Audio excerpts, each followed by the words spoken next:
الحمد لله نحمده ونستعينه ونستغفره ونعوذ بالله من شرور أنفسنا ومن سيئات أعمالنا من يهده الله فلا مضل له ومن يضلل فلا هادي له وأشهد أن لا إله إلا الله وحده لا شريك له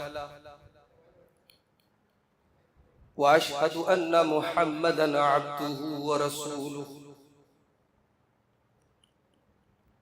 يا أيها الذين آمنوا اتقوا الله حق تقاته ولا تموتن إلا وأنتم مسلمون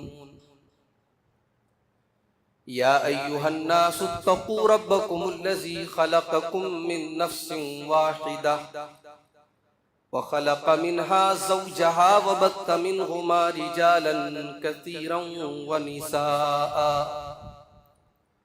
واتقوا الله الذي تساءلون به والأرحام إن الله كان عليكم رقيبا يا أيها الذين آمنوا اتقوا الله وقولوا قولا سديدا يصلح لكم أعمالكم ويغفر لكم ذنوبكم ومن يطع الله ورسوله فقد فاز فوزا عظيما أما بعد فإن خير الحديث كتاب الله وخير الهدي هدي محمد صلى الله عليه وسلم وشر الأمور محدثاتها وكل محدثة بدعة وكل بدعة ضلالة وكل ضلالة في النار أعوذ بالله من الشيطان الرجيم بسم الله الرحمن الرحيم ومن آياته أن خلق لكم من أنفسكم أزواجا لتسكنوا إليها وجعل بينكم مودة ورحمة. محترم علماء کرام، بزرگوں اور دوستوں، نوجوان بھائیوں، ماؤں اور بہنوں، پیارے بچوں،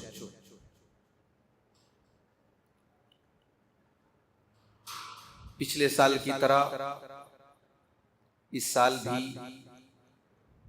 آپ کے اس گاؤں کی مسجد میں رمضان کے اس مبارک مہینے میں ایک دینی پروگرام رکھا گیا اور شہر کرنول میں تفسیر کے لیے آئے ہوئے علماء سے استفادہ کی ایک بہترین صورت آپ لوگوں نے نکالی. مجھے آج کی اس مجلس کے لیے جو موضوع دیا گیا ہے وہ موضوع ہے شادی بیاہ کی رسم و رواج اسلام کی نظر. سب سے پہلے تو ہم یہ سمجھ لیں کہ اسلام کی نظر میں نکاح کی کیا حیثیت ہے. اسلام کی نظر میں نکاح صرف ایک رسم نہیں ہے، صرف ایک سماج کی ضرورت نہیں ہے، نکاح ایک عبادت بھی ہے، نکاح دین کا ایک حصہ ہے، اور نکاح تمام نبیوں کی سنت ہے. صرف ہمارے نبی کی سنت نہیں ہے، سارے نبیوں کی سنت ہے. اللہ تعالیٰ نے قرآن کریم میں فرمایا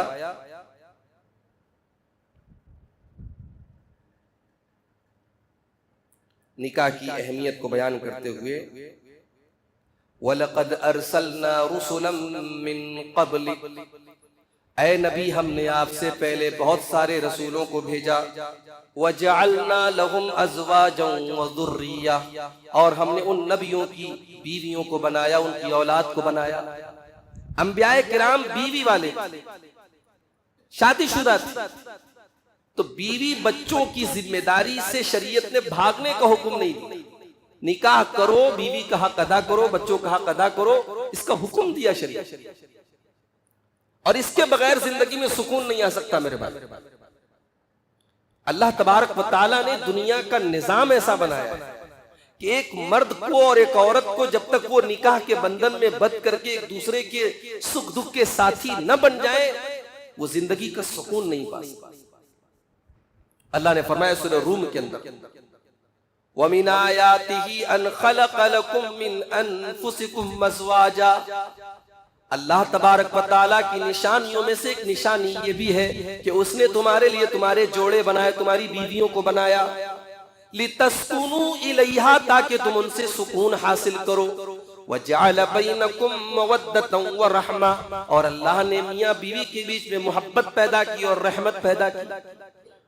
یہ اللہ کی بنائی ہوئی محبت ہے، میاں بیوی کی محبت، یہ کوئی ناجائز محبت نہیں، یہ انسان کے ذریعے پنپی ہوئی محبت نہیں ہے، یہ اللہ کی طرف سے برپا کی گئی محبت۔ ایک محبت وہ ہوتی ہے جس کو چھپانا پڑتا ہے، جس کو دنیا کی نظروں سے مخفی رکھا جاتا ہے، جس میں محبت کرنے والے چوروں کی طرح ایک دوسرے سے ملتے ہیں۔ لیکن یہ جو محبت ہے نکاح کی، یہ تو اعلان اعلان کی جاتی ہے۔ شوہر فخر سے کہتا ہے کہ ہاں میں اپنی بیوی سے محبت کرتا ہوں، بیوی عزت اور شرف کے ساتھ کہتی کہ میں اپنے شوہر سے محبت کرتا ہوں۔ اور کبھی آپ غور کیجئے، نکاح کے ذریعے یہ جو محبت پیدا ہوتی ہے یہ کس بیس پر؟ بھائی بھائی بہن سے محبت کرتا ہے، کیوں؟ کیونکہ خون کا رشتہ ہے۔ اولاد اپنے ماں باپ سے محبت کرتے ہیں، کیوں؟ کیونکہ ان کے بڑے احسانات تھے ان کی اوپر۔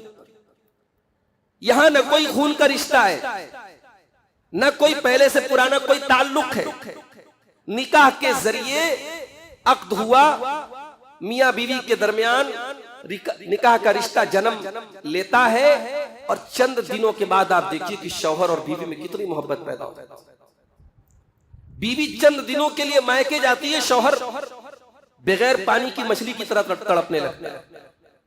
بیوی اگر شوہر جو ہے کسی کام سے باہر جانے لگے، ایبراڈ جانے لگے، ملک چھوڑ کے باہر جانے لگے، بیوی رونے لگتی ہے۔ یہ محبت ہے۔ اللہ کہتا ہے یہ محبت ہم نے پیدا کی۔ وَجَعَلَ بَيْنَكُمْ مَوَدَّةً وَرَحْمَةً، ہم نے میاں بیوی کے بیچ میں محبت پیدا کی اور رحمت پیدا کی۔ اور بعض علماء کہتے ہیں کہ محبت کا تعلق جوانی سے ہے اور رحمت کا تعلق بڑھاپے سے۔ میاں بیوی کی زندگی میں کیسا دور بھی آتا ہے، شوہر 60 سال کا ہو گیا، بیوی 55 سال کی ہو گئی، اب فزیکلی کوئی اٹریکشن نہیں، اب جسمانی اعتبار سے میاں بیوی کو کوئی خاص ایک دوسرے کی ضرورت نہیں ہے، لیکن پھر بھی ایک دوسرے کے لیے جان چھڑکتے ہیں۔ اس کا مطلب کہ یہ رشتہ جسم سے کافی آگے کا رشتہ ہے، یہ روح کا رشتہ ہے میرے بھائی۔ اور اسی لیے اللہ تعالیٰ نے قرآن کریم میں میاں بیوی کے رشتے کی بڑی بہترین تعبیر کی۔ قرآن کریم کے دوسرے پارے میں اللہ نے فرمایا ہن لباس لکم وانتم لباس لہن، شوہر اپنی بیوی کے لیے لباس ہے اور بیوی اپنے شوہر کے لیے لباس ہے۔ لباس کا مطلب سمجھتے ہیں بھئی میں کرتا پائجامہ اور صدری پہن کے آیا ہوں، کیوں پہنا ہوں؟ شیخ نے ہمارے شیروانی ٹائپ کا کرتا پہنا، کیوں پہنا ہے؟ یا کوئی پینٹ شرٹ پہنتا ہے، کیوں پہنتا ہے؟ جس کو جو لباس پسند ہوتا ہے، جس کو لگتا ہے کہ ہاں یہ لباس میرے اوپر جمتا ہے، اس لباس میں اچھا لگتا ہوں، یہ لباس مجھے زینت دیتا ہے، انسان وہی لباس لیتا ہے۔ گویا میاں بیوی ایک دوسرے کی زندگی کی زینت ہے، ان کی زندگی میں اٹریکشن ایک دوسرے سے۔ شوہر کی زندگی سے بیوی کو نکال تو شوہر کی زندگی بے رنگ ہو جائے۔ اور لباس کا ایک کام اور بھی ہے، گرمی آئی ہم کاٹن پہن رہے ہیں، سردی آئی ہم موٹے کپڑے پہننے لگے، بارش آئی رین کوٹ لے کے نکل گئے۔ موسم کے نقصانات سے ہمیں یہ لباس بچاتا ہے۔ میاں بیوی ایک دوسرے کو فتنوں سے بچاتا ہے۔ شوہر زمانے کے تمام بے حیائی کے مناظر اس کی نظروں کے سامنے سے گھومتے ہیں، گزرتے ہیں. جب وہ مارکیٹوں میں جاتا ہے، بازاروں میں جاتا ہے، جب وہ اپنے گھر آتا ہے، اپنی بیوی کے پاس آتا ہے، ان سارے فتنوں سے محفوظ ہو جاتا ہے. میاں بیوی ایک دوسرے کو پروٹیکٹ کرتے ہیں، ایک دوسرے کی عزت کو بچانے کا کام کرتے ہیں، ایک دوسرے کو زمانے کی فتنوں سے بچاتے ہیں میرے بھائی. اور لباس کا ایک کام اور بھی ہے. لباس ہمارے بدن پہ نہ ہو، ہم ننگے ہو جائیں گے. اور ننگا انسان اگر لوگوں کے سامنے گھومے تو بے آبرو ہو جائے گا، اس کی عزت چلی جائے گی. میاں بیوی ایک دوسرے کے لباس ہے، ایک دوسرے کی عزتوں پر پردہ ڈالنے والے، ایک دوسرے کی عزتوں کا بھرم رکھنے والے ہیں. میاں بیوی کبھی ایک دوسرے کو ذلیل نہیں کر سکتے. تو یہ ہے میاں بیوی کا رشتہ.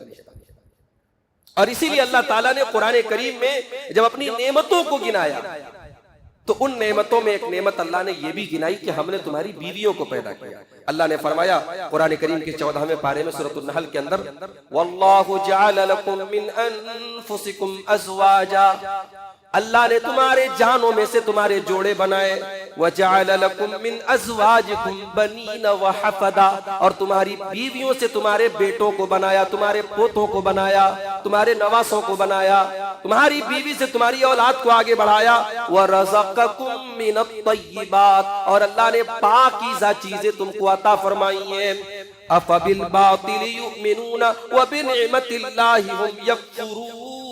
تو اے میرے بندو، تم اللہ کی اتنی ساری نعمتوں کے باوجود تم کیسے باطل کے اوپر ایمان رکھتے ہو؟ اللہ کی نعمت ہے بیوی، اللہ کی نعمت ہے میرے بھائیوں. اسی لیے ہمارے پیارے نبی صلی اللہ علیہ وسلم نے نکاح کو اپنی سنت قرار دیا. آپ نے فرمایا النکاح من سنتی، نکاح میری سنت ہے. آپ کے پاس ایک صحابی کا معاملہ آیا، صحابی نے یہ کہہ دیا تھا میں کبھی شادی نہیں کروں گا، میں کبھی بیوی بچوں کے چکر میں نہیں پڑوں گا. انہوں نے ایسا سمجھ کے بولا تھا کہ یہ بہت نیک کام اللہ کے مانا جائے گا، بہت ثواب کا کام مانا جائے گا. اللہ کے پیارے نبی نے فرمایا کان کھول کر کے سن لو، میں تم سے زیادہ اللہ سے ڈرنے والا، تم سے زیادہ اللہ سے خوف کھانے والا ہوں. لیکن میں راتوں میں نماز بھی پڑھتا ہوں اور آرام بھی کرتا ہوں، میں روزہ بھی رکھتا ہوں اور میں کبھی کبھی گیپنگ بھی دیتا ہوں، میں لگاتار روزہ نہیں رکھتا. اور میں نے شادیاں بھی کی ہیں، میری بیویاں بھی ہیں، اور یہی میرا طریقہ اور یہی میری سنت ہے.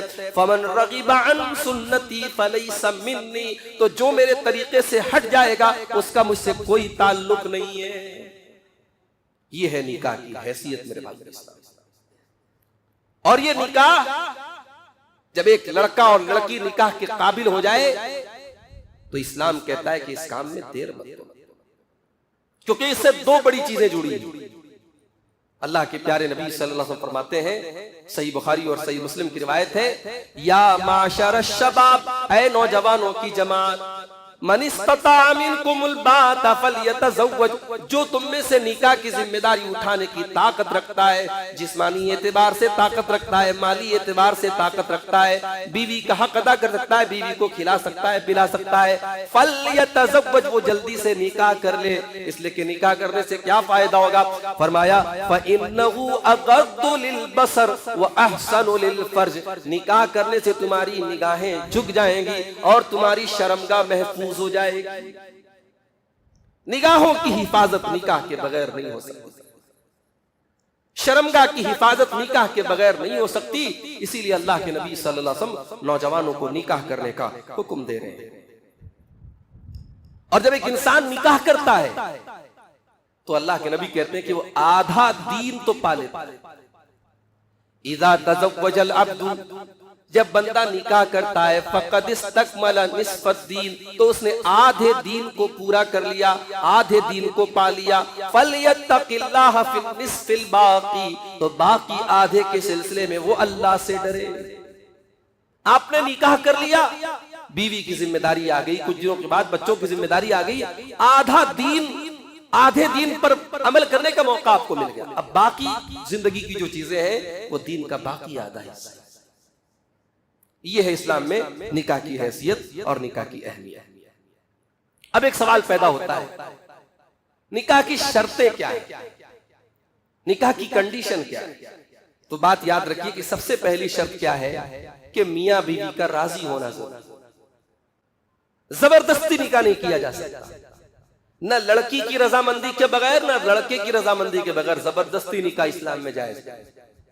اللہ نے قرآن میں فرمایا وَلَا يَا أَيُّهَا الَّذِينَ آمَنُوا لَا يَحِلُّ لَكُمْ أَن تَرِثُوا النِّسَاءَ كَرْهًا، اے ایمان والو تمہارے لیے جائز نہیں ہے کہ تم زبردستی عورتوں کے وارث بن جاؤ، زبردستی کسی عورت کو اپنے نکاح میں لے لو، اس بات کی اجازت تمہیں نہیں دی جاتی۔ اسی لیے اللہ کے پیارے نبی نے اجازت دی ہے، نکاح جب طے ہو، رشتہ جب طے ہو تو ایک دوسرے کو دیکھا جا سکتا ہے، چند منٹ ہی کے لیے، صحیح چند سیکنڈ کے لیے ایک دوسرے کو دیکھنے کی اجازت دی اللہ کے نبی نے۔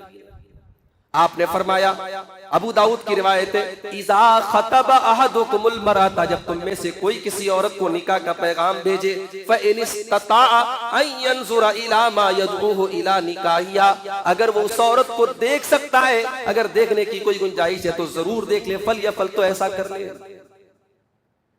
اپنی ہونے والی بیوی کو دیکھنے کی اجازت دی تاکہ جس کے ساتھ زندگی گزارنی ہے بعد میں یہ ملال نہ رہے کہ صاحب یہ بڑا جلد بازی کا فیصلہ، دیکھ لو، ایک نظر دیکھنے کی اجازت دی اللہ۔ ایک مرتبہ اللہ کے نبی کے پاس ایک صحابی آئے اور کہا کہ اللہ کے نبی، میں نے انصار کی ایک عورت سے نکاح کرنے کا ارادہ کیا ہے۔ آپ نے پوچھا انظرت الیہا، کیا تم نے اپنی ہونے والی بیوی کو دیکھا ہے؟ کہا اللہ کے نبی میں نے ابھی تک نہیں دیکھا ہے۔ آپ نے فرمایا فاذهب فانظر الیہا فان فی اعین الانصار شیئا، جا کر کے اپنی ہونے والی بیوی کو ایک بار دیکھ لو، اس لیے کہ انصار کی آنکھوں میں کچھ ہوتا ہے۔ اب آپ مکہ کے ہیں، مہاجرین میں سے ہیں، آپ انصار کی کسی عورت سے نکاح کرنے جا رہے ہیں، آپ ایک بار دیکھ لیجئے، کہیں ایسا نہ ہو کہ آپ بعد میں جو ہے رشتے میں کھٹا سکتا ہو۔ یہ اسلام اس معاملے میں کتنا سینسیٹیو ہے میرے بھائی۔ حضرت مغیرہ ابن شعبہ ایک صحابی ہے، انہوں نے ایک مرتبہ ایک عورت سے نکاح کا پیغام بھیجا اور اللہ کے رسول صلی اللہ علیہ وسلم کے پاس آ کر کے انہوں نے ظاہر کیا کہ ہاں میں نے ایک عورت کو میں نکاح کا پیغام میں نے دیا ہے۔ اللہ کے نبی نے فرمایا کہ کیا آپ نے اس عورت کو دیکھا ہے؟ کہا نہیں اللہ کے نبی دیکھا تو نہیں۔ آپ نے فرمایا جا کے دیکھو، فَإِنَّهُ أَجْدَرُ أَن يُؤْدَمَ بَيْنَكُمَا، اس سے تمہارے رشتے میں محبت باقی رہے۔ مغیرہ ابن شعبہ پہنچے اپنے ہونے والے سسرال، ساس سسر سے کہا کہ میں دیکھنا چاہتا ہوں اپنی اہلیہ کو۔ اب اس سوسائٹی میں پردہ اتنا تھا، شرم و حیا اتنی تھی کہ لڑکی کے ماں باپ کو بڑا برا لگا۔ انہوں نے کہا بھائی یہ تو بڑا مسئلہ ہے کہ آپ ہماری بیٹی کو دیکھنا چاہتے، ابھی تو نکاح نہیں ہوا ہے۔ تو فَكَأَنَّهُمَا كَرِهَا ذَلِكَ، ماں باپ کو بڑی بری لگی یہ بات، لیکن حضرت مغیرہ نے کہا کہ یہ میں رسول کی اجازت لے کے آیا ہوں، نبی کی اجازت لے کے آیا ہوں۔ اب وہ لڑکی جو تھی وہ پردے کے اندر سے کہتی ہے کہ اگر واقعی میں یہ اللہ کے رسول کا حکم ہے اور نبی کی اجازت سے تم میرے پاس آئے ہو تو میرے ماں باپ تیار نہیں ہے، لیکن میں تم کو اجازت دیتی ہوں کہ تم مجھ کو دیکھو۔ اللہ کے نبی کی اتباع کا جذبہ اس دور میں نوجوانوں کے اندر کتنا تھا، اس لڑکی کے اندر کتنا تھا۔ اس نے کہا اگر میرے ماں باپ راضی نہیں ہے تب بھی میں تم کو اجازت دیتی ہوں، کیونکہ اللہ کے نبی کا حکم ہے، اور اگر تم اپنی طرف سے بات بنا کے ایسا بول رہے ہو تو میں اللہ کا واسطہ دے کے کہتی ہوں کہ ایسا کام مت کرو۔ انہوں نے کہا نہیں اللہ کے رسول کا حکم ہے، اور پھر اس کو دیکھا اور نکاح ہوا۔ تو زبردستی نہیں ہے نکاح میں، دیکھنے کی اجازت۔ ہمارے یہاں افراط اور تفریط اس معاملے میں، کہیں اتنی سختی ہے صاحب کہ لڑکے کی بہنیں جا کے دیکھ کے چلی آئی، لڑکے کی ماں دیکھ کے چلی آئی اور لا کے اس کو فوٹو دکھا دیا۔ ہم جانتے ہیں صاحب آج کے زمانے میں کیمرے ماشاءاللہ، گورا کالا بن جائے، کالا گورا بن جائے، بڈھا جوان بن جائے، کیمرے سے کیا نہیں ہو سکتا آج کے زمانے میں۔ آرٹیفیشل کا زمانہ ہے میرے بھائی، آرٹیفیشل انٹیلیجنس کا دور ہے۔ داڑھی والے کو بنا داڑھی کا بنا دیا جائے۔ ابھی ایک صاحب نے میرا فوٹو بھیجا واٹس ایپ پر، کلین شیپ بالکل، میں نے کہا یار یہ کون ہے؟ بولے آپ ہی ہیں، بولے وہ ایپ سے ایڈٹ کر کے بھیجا ہے۔ تو یہ وہ دور ہے، آپ فوٹو کے بل پہ لڑکا بیچارہ جو ہے اس کی ساری زندگی کا معاملہ ہے، آپ ایک فوٹو لا کے دکھا دی، بھئی ہم نے دیکھ لی، جس کو زندگی گزارنا، جس کو شریعت نے اجازت دی ہے اس کو دکھانے کی بات آ جائے تو صاحب بوال ہو جاتا کہ یہ تو ہمارے سماج میں نہیں چلتا۔ دنیا بھر کی فضول رسمیں ہم رائج کر کے بیٹھے، اور جس چیز کی شریعت نے اجازت دی ہے وہ ہمارے لیے بڑی عجیب چیز ہے کہ یار لڑکے کو ہم کیسے لڑکی کو دیکھنے کی اجازت دے دیں شادی کے پہلے؟ شریعت نے اجازت دی۔ اور یہ بات یاد رکھیے، لڑکی کی بھی اجازت ضروری ہے۔ یہ جو لوگ ماں باپ کہتے ہیں نا کہ ہماری لڑکی تو ہمارے بغیر جو ہے منہ نہیں کھولتی، یہ سب ڈھکوسلے ہیں، زمانہ بہت آگے چلا جا چکا ہے۔ آج آپ بغیر لڑکی کی رضامندی کی آپ شادیاں کر رہے ہیں، کتنے کیس ہو رہے ہیں، لڑکیاں بھاگ جا رہی ہیں اپنے ماں باپ کی رضامندی کے بغیر۔ آپ نے ایک بار بھی اس لڑکی کی رضامندی پوچھنی آپ نے ضرورت نہیں سمجھی۔ اللہ کے نبی صلی اللہ علیہ وسلم نے فرمایا کہ لا تنکح الایّم حتی تستأمر، اگر کوئی عورت بیوہ ہے یا مطلقہ ہے تو اس سے جب تک اجازت اس سے پوچھ نہ لیا جائے تب تک اس کا نکاح نہ کیا جائے۔ وَلَا تُنْكَحُ الْبِكْرُ حَتَّى تُسْتَأْذَنَ، اور کنواری لڑکی کا نکاح بھی اس سے بغیر پوچھے نہ کیا جائے۔ تو صحابہ نے کہا کہ اللہ کے نبی کنواری کیسے اجازت دے؟ یعنی اس دور کی لڑکیاں بھی ایسی ہوتی تھی کہ کنواری لڑکی تو بولتی نہیں تھی، اللہ میاں کی گائے ہوتی تھی۔ آج تو ہمارے یہاں ماشاءاللہ ایسا ماحول ہوتا چلا جا رہا ہے کہ اب تو لڑکیاں کھلم کھلا کہہ دیں کہ میں فلاں سے شادی کروں۔ صحابہ کے لیے بڑی عجیب چیز تھی کہ اللہ کے نبی کنواری کیسے بولے گی، وَكَيْفَ يَسْمَعُ، کنواری کیسے اجازت دے گی؟ اللہ کے نبی نے فرمایا ان تسکت، اگر کنواری خاموش رہے گی، کنواری لڑکی آپ نے رشتہ طے کر دیا، بتا دیا اس کو، اگر وہ خاموش ہے تو اس کی خاموشی بھی اس کی رضامندی مانی جائے۔ اس سے معلوم ہوا کہ لڑکی کی اور لڑکے کی رضامندی نکاح کے اندر ضروری ہے۔ دوسری چیز ہے لڑکی کے ولی کا تیار ہونا۔ لڑکی کا جو گارجین ہے، باپ زندہ ہے تو باپ ہے، باپ نہیں ہے تو بھائی لوگ ہیں، بھائی لوگ نہیں ہے تو جو اور گھر کا بڑا ہے گارجین ہے وہ اس کا ولی ہے، اور ولی کی اجازت کے بغیر لڑکی کا نکاح نہیں ہے۔ یہ جو کورٹ میرج ہو رہے ہیں، یہ جو گھر سے بھاگ کے نکاح ہو رہے ہیں، سب حرام ہو رہے ہیں، اسلام کی نظر میں ناجائز ہے یہ رشتہ، ناجائز ہے۔ اللہ کے نبی صلی اللہ علیہ وسلم فرماتے ہیں لا نکاح الا بولی، ولی کی اجازت کے بغیر نکاح نہیں ہوتا۔ اگر کسی عورت نے بغیر ولی کی اجازت کے نکاح کر لیا، اللہ کے نبی 3 بار فرماتے فنکاحھا باطل فنکاحھا باطل فنکاحھا باطل، ایسی عورت کا نکاح باطل ہے، باطل ہے، باطل ہے۔ اور اسی لیے قرآن میں جب عورتوں کے نکاح کی بات آتی ہے تو اللہ عورتوں سے ڈائریکٹ نہیں بولتا تم کسی سے نکاح کرو، فرمایا وَلَا تُنْكِحُ الْمُشْرِكِينَ حَتَّى يُؤْمِنُوا، تم اپنی لڑکیوں کی شادی کسی مشرک سے مت کرنا جب تک کہ وہ ایمان نہ لے آئے۔ جب مردوں کو حکم دیا تو فرمایا وَلَا تَنْكِحُ الْمُشْرِكَاتِ، تم مشرکہ عورتوں سے نکاح مت کرو۔ لیکن جب لڑکیوں کی بات آئی تو فرمایا وَلَا تُنْكِحُ الْمُشْرِكِينَ، تم لڑکیوں کا نکاح کسی مشرک سے مت کراؤ۔ اس کا مطلب لڑکی خود سے اپنا نکاح نہیں کرے گی، اس کو کوئی اس کا نکاح کرائے گا۔ کون کرائے گا؟ اس کا ولی کرائے گا، اس کا گارجین کرائے گا۔ تو یہ بات یاد رکھیے کہ نکاح کی ایک شرط یہ بھی ہے کہ لڑکی کے ولی کا راضی ہونا ضروری ہے۔ تیسری چیز یہ ہے کہ نکاح کے اندر گواہ ہونا چاہیے۔ اللہ کے نبی نے فرمایا لا نکاح الا بولی وشاہدی عدل، نکاح کے اندر ولی کا اور 2 عادل گواہوں کا ہونا ضروری ہے، کم سے کم 2 گواہ ہونے چاہیے نکاح کے۔ اور چوتھی چیز یہ ہے کہ میاں بیوی کسی ایسی چیز ان کے اندر نہ پائی جاتی ہو شرعاً جو نکاح سے رکاوٹ بن رہی ہے۔ مثال کے طور پر کوئی حرمت کا رشتہ نہ ہو، جیسے مثال کے طور پر چچا کی شادی بھتیجی سے نہیں ہو سکتی، ماموں کی شادی بھانجی سے نہیں ہو سکتی۔ تو جو حرمت کا رشتہ ہے جس سے نکاح حرام ہے، یا مان لو دونوں لڑکے لڑکی نے ایک ہی عورت کا دودھ پیا ہو تو رضائی بھائی بہن بن گئے، تو رضاعت کا یا حرمت کا کوئی رشتہ نہ پایا جاتا ہو۔ یا اسی طریقے سے لڑکا اور لڑکی میں سے کوئی ایک اگر کافر ہے، لڑکی مسلمان ہے لڑکا کافر ہے، لڑکا جو ہے مشرک ہے لڑکی مسلمان ہے، نکاح نہیں ہو سکتا۔ تو یہ ایک شرط ہے نکاح۔ اور 5ویں چیز یہ ہے کہ جب نکاح کیا جائے تو لڑکی کو عورت کو حق مہر دے دیا جائے۔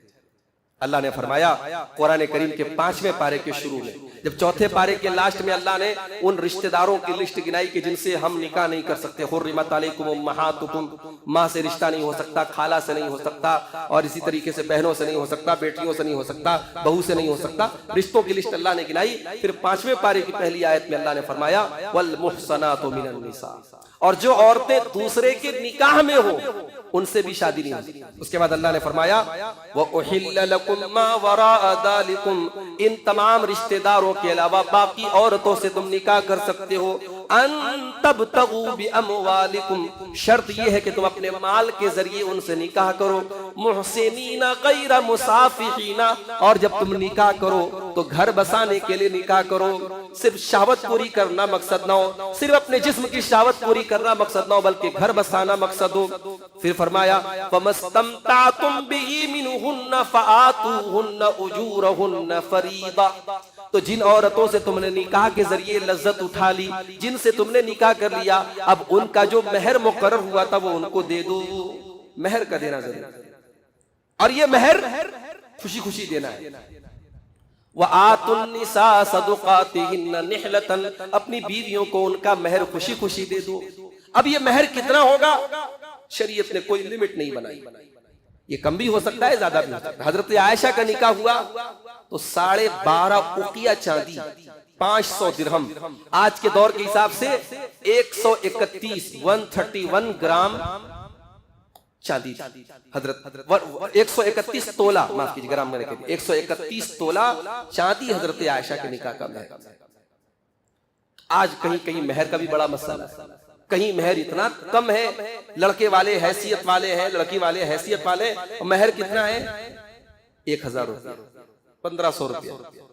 ہمارے بنارس میں جو ہے انصاری برادری کے لوگ زیادہ رہتے ہیں وہاں، تو ہماری برادری میں جو ہے وہ ایک سسٹم ہے، وہاں سردار لوگ ہیں، ہر محلے کے اپنے ایک سردار لوگ ہیں، تو وہاں مہر کی ایک رقم جو ہے باندھ دی گئی، کتنی ہے؟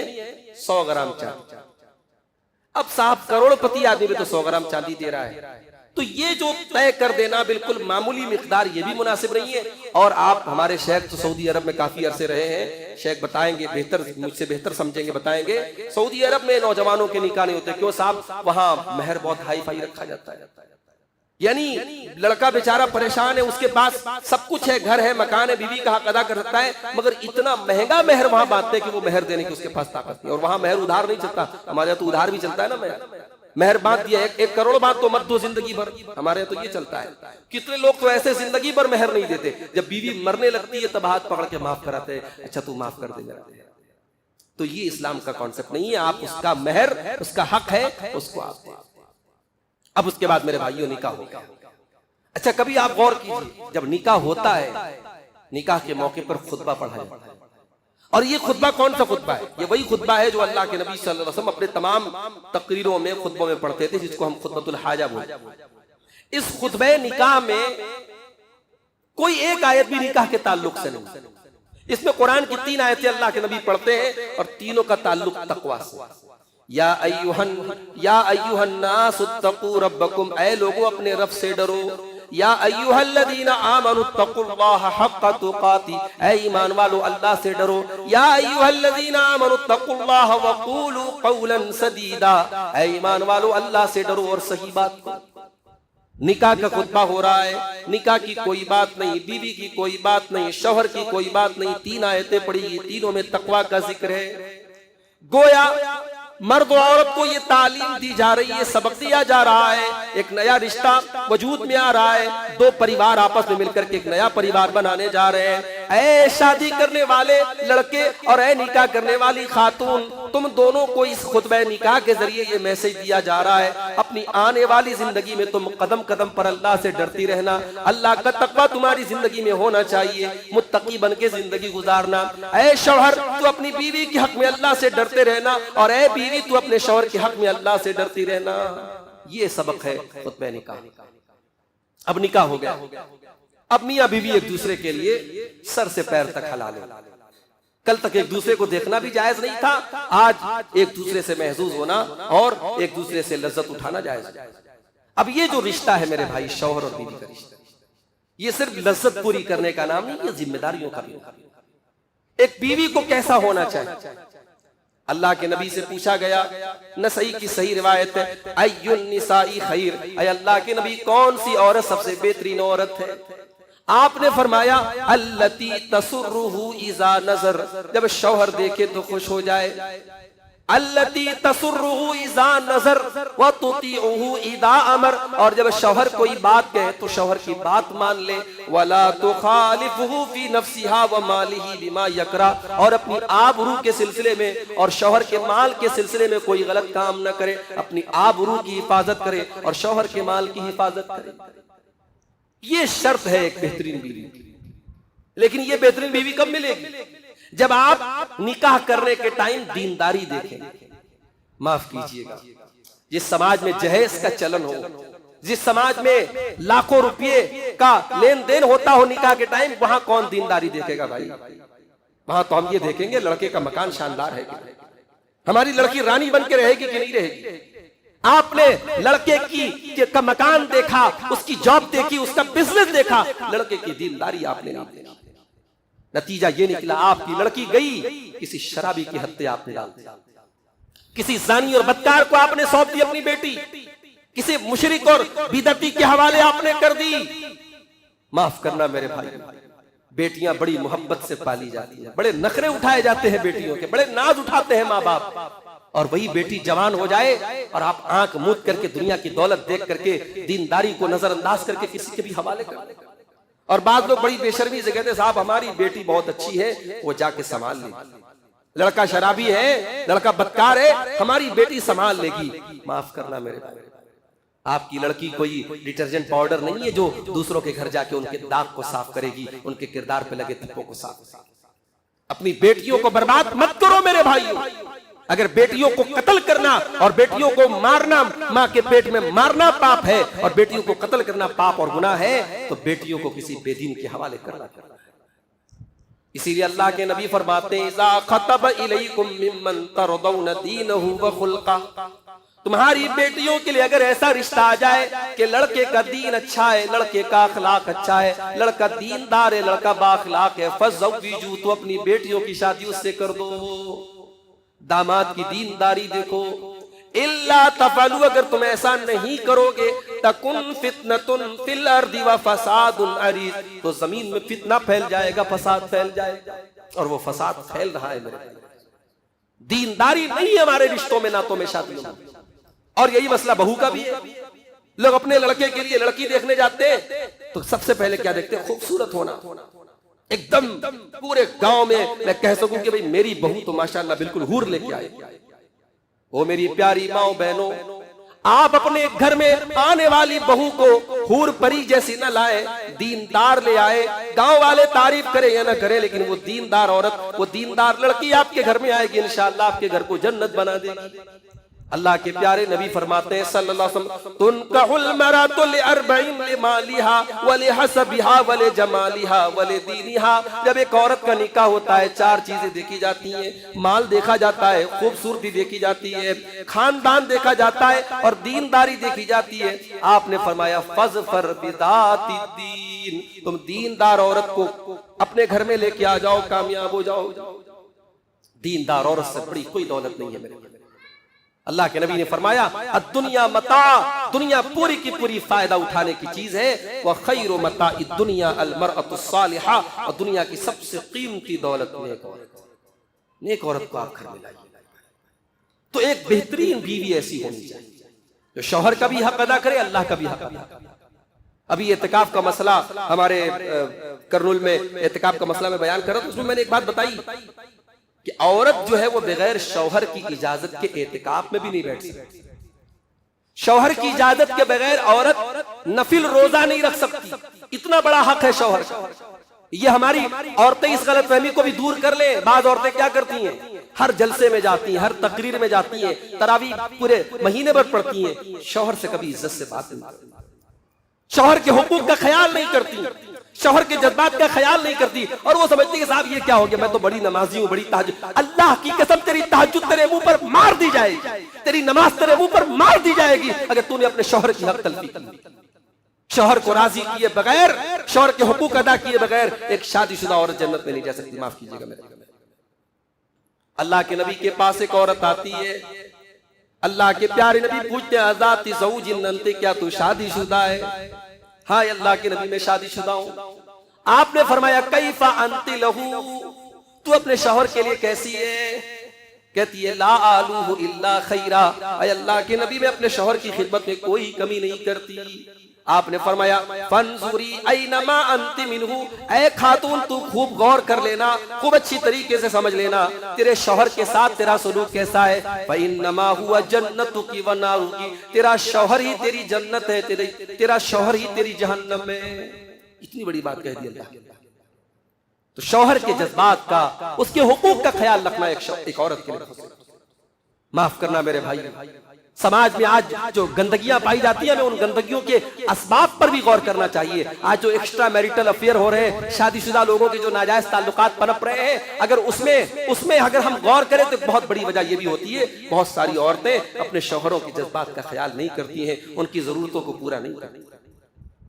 جو شادی کا اصل مقصد ہے، بیوی کو ہمیشہ یہ بات یاد رکھنی چاہیے اور شوہر کے حقوق کا خیال رکھنا چاہیے۔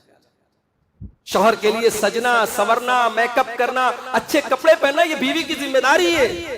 آج تو صاحب شادیوں میں جانا ہے، فنکشن میں جانا ہے، کیا ٹھیک ٹھاپ ہے، کیا لباس ہے، کیا میک اپ ہے، اور گھر میں شوہر آ رہا ہے تو کوئی بات نہیں، کوئی اہتمام نہیں، ایسا نہیں ہونا چاہیے۔ اچھا، اس کے اپوزٹ میں ایک بہترین شوہر کیسا ہونا چاہیے؟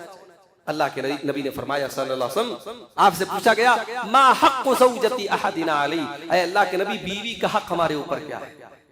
آپ نے فرمایا ان تطعمها اذا طعمت وتقسوها اذا اقتسيت ولا تضرب الوجه ولا تقبح ولا تهجر الا في البيت۔ 5 چیزیں آپ نے بیان کی، جو تم کھاؤ بیوی کو کھلاؤ۔ تم صاحب بہترین چیزیں کھا رہے ہو، ڈھابے پہ جا رہے ہو، ہوٹلوں پہ جا رہے ہو، یہاں وہاں جا رہے ہو، بیوی وہی سوکھی دال چاول روٹی کھا رہی ہے، یہ تو مناسب نہیں۔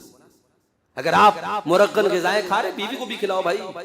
دوسری چیز وَتَقْسُوهَا إِذَا اقْتَسَيْتَ، جس معیار کا تم کپڑا پہنتے ہو بیوی کو بھی پہناؤ۔ اس معاملے میں تو خیر ماشاءاللہ ہم لوگ 500 کے کرتے میں کام چلا لیں گے، بیویاں تو ماشاءاللہ تو کہنے کی بات نہیں، تو اس میں تو بہرحال نمبر زیادہ ہے۔ تیسری چیز وَلَا تَضْرِبِ الْوَجْهَ، کبھی بیوی کے چہرے پر ہاتھ مت اٹھاؤ، کبھی اس کو مارو مت۔ کبھی ایسی زندگی میں نوبت اللہ نہ کرے کبھی آ جائے کہ بیوی کے اوپر سختی کرنی پڑے تو کبھی چہرے پر ہاتھ مت اٹھاؤ۔ وَلَا تُقَبِّحْ، اور چوتھی چیز بیوی کو گالی گلوچ کرنا، لان تان کرنا، یہ ایک اچھے شوہر کی نشانی ہے۔ اور 5ویں چیز وَلَا تَحْجُرْ إِلَّا فِي الْبَيْتِ، بیوی سے جتنا بھی مسئلہ ہو جائے، گھر کا مسئلہ گھر کے باہر نہیں جانا چاہیے، اس کو گھر کے اندر ہی رکھو، 4 دیواری کے اندر۔ اور اسی لیے قرآن کہتا ہے وَلَهُنَّ مِثْلُ الَّذِي عَلَيْهِنَّ بِالْمَعْرُوفِ، جس طریقے سے شوہر کا حق بیوی کے اوپر ہے اسی طریقے سے بیوی کا حق شوہر کے اوپر بھی ہے۔ شوہر کو بھی چاہیے کہ بیوی کا حق ادا کرے، بلکہ بعض صحابہ اس آیت کی تفسیر میں کہتے ہیں کہ جس طریقے سے میری بیوی میرے لیے سجتی ہے، سنورتی ہے، اچھے کپڑے پہنتی ہے، میں بھی اپنے بیوی کے لیے اچھا کپڑا پہنتا ہوں۔ بھئی اگر بیوی کا حق ہے کہ آپ کے لیے اپنے آپ کو مینٹین کر کے رکھے، آپ بھی اپنے آپ کو مینٹین کر کے رکھو۔ بعض شوہر کیا ہوتے ہیں کہ گھر میں آتے ہیں بالکل پسینے کی بدبو اور مہک میں لٹھڑے رہتے ہیں، اور شوہر جو ہے بیوی کے جذبات کا اور اس کی ضرورتوں کا کوئی خیال نہیں کرتا، تو یہ شوہر کی طرف سے بھی کہیں کوتاہی ہوتا ہے۔ تو آپ نے فرمایا کہ اللہ نے فرمایا کہ شوہر کے اوپر بھی بیوی کے حقوق ہیں، جس طریقے سے بیوی کے اوپر شوہر کے حقوق ہیں۔ تو یہ ہو گئے شوہر اور بیوی کے حقوق میرے بھائی۔ اب ہم آتے ہیں اپنی تقریر کے آخری پوائنٹ، جو ہمیں موضوع دیا گیا کہ شادی بیاہ کے رسوم و رواج، اور میں جانتا ہوں کہ بہت سارے رسم و رواج آپ کے سوسائٹی میں بھی پائے جائیں، اور بڑے افسوس کی بات یہ ہے کہ ہم اور آپ جو اپنے آپ کو اہل حدیث بولتے ہیں اور ہم 1-2 رکعت نماز بھی پڑھتے ہیں، تو ہماری کوشش کیا ہوتی ہے کہ ہماری نماز کا ہر رکن نبی کے طریقے کے مطابق، ہم رکوع کرتے تو برابر جیسے نبی کی پیٹھ تھی ہماری کوشش تھی نبی ہماری پیٹھ بھی ویسی ہے، ہم رفع یدین کرتے ہیں تو جہاں جہاں نبی نے کیا ہم وہاں کرتے ہیں۔ لیکن آپ شادی بیاہ کے موقع پر یہ بھول جاتے ہیں کہ نبی کے دور کی شادی کیسی ہوتی تھی۔ نبی کے دور کی شادی میں نہ جہیز تھا، نہ بارات تھی، نہ منگنی کی رسم تھی، نہ رشتہ لگنے پر لوگوں کے گھر تحفے بھیجے جاتے تھے، نہ جو ہے ہلدی کی رسم ہوتی تھی، نہ ہلدی کے موقع پر آج کتنی رسمیں ہیں میرے بھائی، شادی کے پہلے کتنی طریقے کی رسمیں اور شادی کے بعد کتنی طریقے کی رسمیں، اور اس ایک دن کی خوشی کے لیے انسان اپنی زندگی کی گاڑی کمائی کو برباد کر دیتا ہے۔ جس کے پاس ہے وہ تو برباد کر رہا ہے، جس کے پاس نہیں ہے وہ صاحب لون لے رہا ہے، قرضے لے رہا ہے، گھر بیچ کے لوگ شادیاں کر رہے ہیں۔ میرے بھائیوں، نکاح کے ہم نے نکاح جیسی عبادت کو اور نکاح جیسے مسنون عمل کو آج ہم نے رسم و رواج سے بہت بڑا بوجھ بنا دیا ہے۔ ہمارے نبی جناب محمد رسول اللہ صلی اللہ علیہ وسلم دنیا میں کس لیے آئے تھے؟ رسم و رواج کو ختم کرنے کے لیے آئے تھے۔ اللہ فرماتا ہے وَيَدَعُ عَنْهُمْ إِسْرَهُمْ وَالْأَغْلَالَ الَّتِي كَانَتْ عَلَيْهِمْ، ہم نے تم کو وہ نبی دیا ہے جو تمہارے کندھوں پر سے رسم و رواج کی بیڑیوں کو ہٹاتے ہیں، تم کو رسم و رواج سے پاک کرتے ہیں، تم کو رسم و رواج کی بیڑیوں سے آزاد کرتے ہیں۔ نبی تو رسم و رواج کو ختم کرنے کے لیے آئے تھے، اور آج نبی کا کلمہ پڑھنے والا، نبی کو چاہنے والا، نبی کی محبت کا دعویٰ کرنے والا رسم و رواج میں جکڑا ہوا ہے، ناک کا مسئلہ بنا کے رکھا۔ ارے میں نے اپنی بیٹی کو جہیز نہیں دیا تو میری ناک کٹ جائے، میں جہیز نہیں لوں گا تو میں سماج کو کیا منہ دکھاؤں گا؟ ارے سماج کو منہ دکھانے کے پہلے یہ سوچو اللہ کو کیا منہ دکھاؤ گے؟ جس لڑکی کے باپ سے تم نے جہیز کی ڈیمانڈ کی ہے اور اس نے کیسے کیسے جتن کر کے جہیز کا انتظام کیا ہے، اس ظلم کا تم اللہ کیا حساب دو گے میرے بھائی؟ کبھی یہ سوچا جاتا ہے؟ میں کہتا ہوں اگر جھوٹے رسم و رواج کو بند کرنے کی وجہ سے ہماری ناک کٹ جاتی تو کٹ جائے ایسی ناک، ختم ہو جائے ایسی ناک، نہیں چاہیے ایسی جھوٹی ناک رکھنے کا کوئی فائدہ نہیں ہے۔ میں آپ کو ایک مثال دوں، ہمارے نبی کے دور میں ایک رسم تھی، دیکھیے رسم کیسے توڑا ہے نبی نے۔ رسم کیا تھی کہ اگر کوئی کسی بچے کو اڈاپٹ کر لیتا تھا، بچے کو پال لیتا تھا، تو وہ اس کا سگا بیٹا مانا جاتا تھا۔ اللہ کے نبی صلی اللہ علیہ وسلم نے حضرت زید کو پالا تھا۔ اب زید کو اتنا پیار دیا آپ نے کہ لوگ زید کو زید بن محمد کہنے لگے صلی اللہ علیہ وسلم، آپ کا بیٹا کہنے لگے۔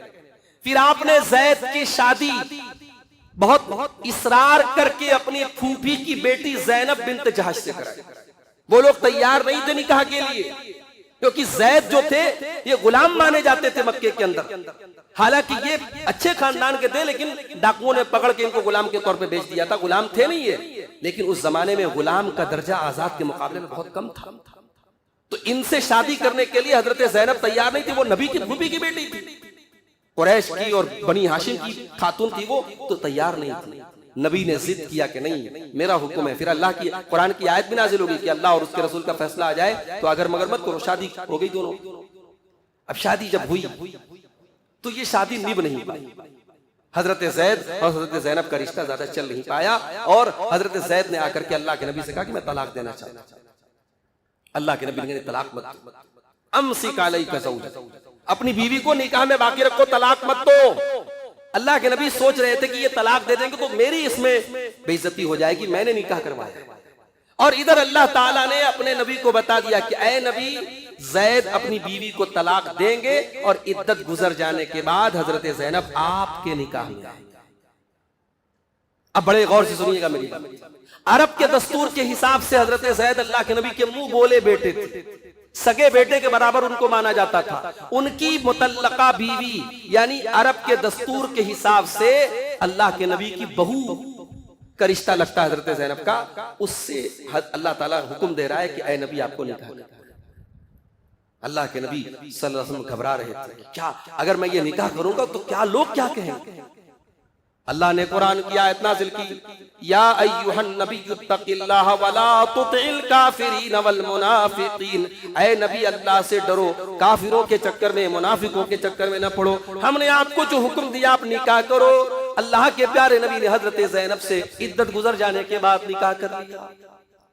مدینہ کے منافقوں نے بڑا بوال کیا، یہودیوں نے بڑی بدتمیزی کی، کہا کہ یہ تو اپنی بہو کے ساتھ نکاح کر رہے ہیں، انہوں نے اپنے منہ بولے بیٹے کی مطلقہ کے ساتھ نکاح کر لیا۔ اللہ نے قرآن کی آیت نازل فرمائی، ما کان محمد ابا احد من رجالکم ولکن رسول اللہ وخاتم النبیین، محمد صلی اللہ علیہ وسلم تم میں سے کسی مرد کے باپ نہیں، ان کی اولاد میں کوئی مرد نہیں ہے، ان کے سارے بچے چھوٹے بچپن میں انتقال کر گئے، ان کی بیٹیاں بڑی ہوئیں، کوئی بیٹا بڑا نہیں ہوا۔ جب ان کا کوئی بیٹا بڑا ہی نہیں ہوا تو ان کی بہو کہاں سے آئی؟ وَلَٰكِن رَسُولَ اللَّهِ، وہ تو اللہ کے رسول ہیں، اگر وہ رسم و رواج کو نہیں توڑیں گے تو کون توڑے گا؟ اس لیے میں نے اپنے نبی کا اللہ نے حکم دیا کہ اے نبی آپ زینب سے نکاح کر لو، اور اس رسم کو اللہ کے نبی کے ذریعے توڑوایا گیا۔ فرمایا وَخَاتَمَ النَّبِيِّينَ، آپ آخری نبی ہیں، آپ کے ذریعے ساری رسم و رواج کا خاتمہ کیا جا رہا ہے۔ نبی نے اتنی خطرناک رسم کو توڑا تھا میرے بھائیوں، خود نکاح کر۔ میں آپ سے بس ایک گزارش کرتا ہوں، نکاح کو آسان کرو۔ ان رسم و رواج کی بیڑیوں نے آج سماج کو یہاں لا کے کھڑا کر دیا ہے۔ آپ ذرا سماج کا گہرائی سے جائزہ لے میرے بھائیوں تو آپ خون کے آنسو ہیں۔ کتنی تیزی سے سماج میں زناکاری پنپ رہی ہے، بدکاری پنپ رہی ہے، حرام رشتے پنپ رہے، آپ سوچ نہیں سکتے کہ سماج کہاں جا رہا ہے۔ بڑے بڑے شہروں میں حیدرآباد، ممبئی، دلی آپ چلے جائیں، بڑے بڑے شہروں کا اور برا حال ہے۔ آج اولاد کی تربیت کرنا، بیٹی کی تربیت کرنا ماں باپ کے لیے چیلنج بنتا چلا جا رہا ہے، اور ہم تو خبریں دیکھتے رہتے ہیں کہ آئے دن مسلمان لڑکیاں کفار کے ساتھ اور مشرکین کے ساتھ فرار ہو رہی ہیں، مرتد ہو رہی ہیں۔ یہ حالات ہے میرے پیارے سے۔ اپنے نکاح کے کو ان رسم و رواج سے پاک کرو میرے بھائی۔ اور ان رسم و رواج میں وہ رسمیں بھی ہیں، یہ ہلدی کی رسم کہاں سے آئی؟ یہ کفار کی رسم ہے میرے بھائی، کوئی اسلام کی رسم نہیں۔ یہ آپ انٹرنیٹ پہ جا کے سرچ کرو کہ یہ شادی کے موقع پہ ہلدی کیوں لگائی جاتی ہے۔